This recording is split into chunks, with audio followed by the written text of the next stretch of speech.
Le problème se situe à deux niveaux. Le premier niveau, c'est celui de l'information, de la préservation de l'environnement pour moi. Et ensuite, celui de la préservation de l'environnement pour autrui ou encore pour l'humanité tout entière. Donc, il est important pour moi de savoir que le geste que je fais peut être à l'origine d'une conséquence dont je peux être victime en premier lieu.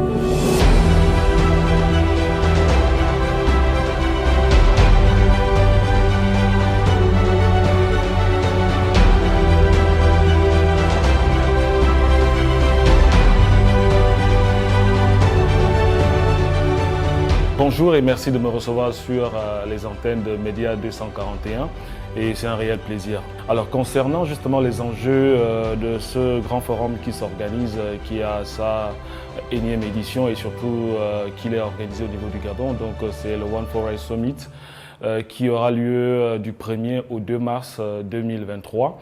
Pour moi, il faut d'abord le rappeler, comprendre de quoi il s'agit. C'est un forum qui va réunir les chefs d'État, les gouvernants et aussi la société civile, les organisations de la société civile pour une discussion sur la question de préservation de notre forêt.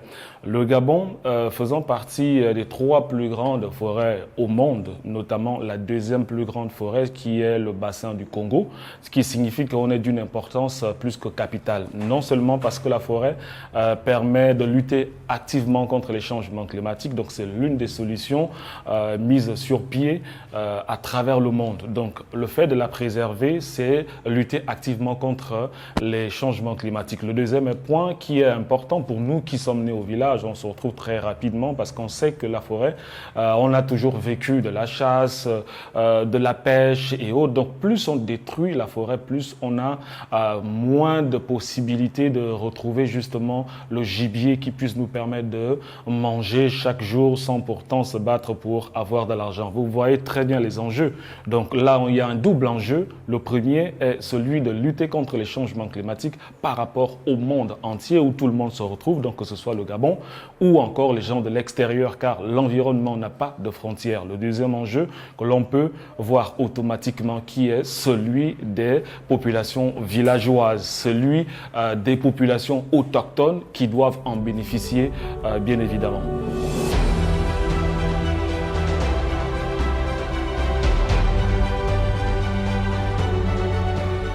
La question de préservation de l'environnement, moi je dirais, c'est une question qui doit concerner tout le monde.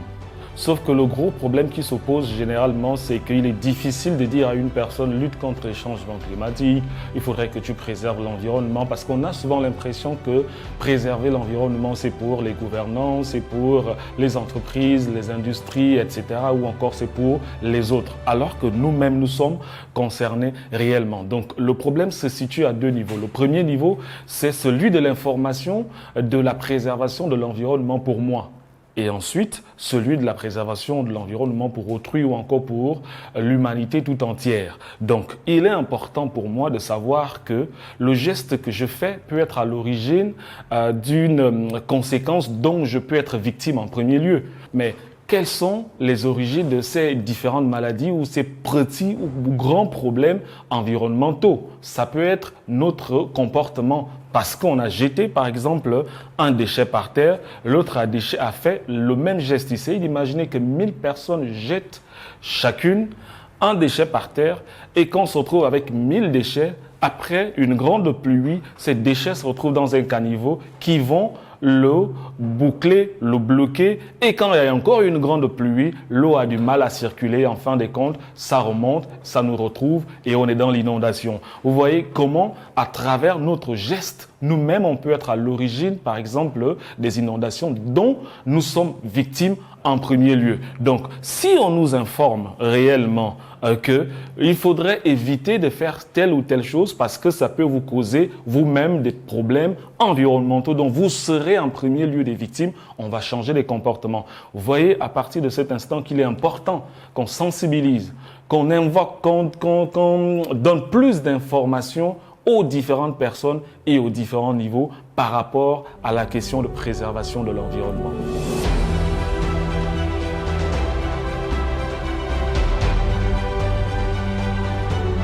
Alors, je le disais tantôt, si on a l'information que nos gestes ont des effets néfastes sur notre propre environnement, c'est clair que l'on peut changer de comportement pour que les choses changent également. Ce qui signifie que pour moi, et d'ailleurs à travers l'ONG RGEDD, le réseau gabonais pour l'environnement et le développement durable, dont je suis le secrétaire exécutif, on a lancé un projet qui s'appelle Jeudi Vert depuis pratiquement 2 ans, qui consiste justement à indiquer aux gens comment ils peuvent s'engager pour la préservation de l'environnement, peu importe le domaine dans lequel ils sont et peu importe où ils sont.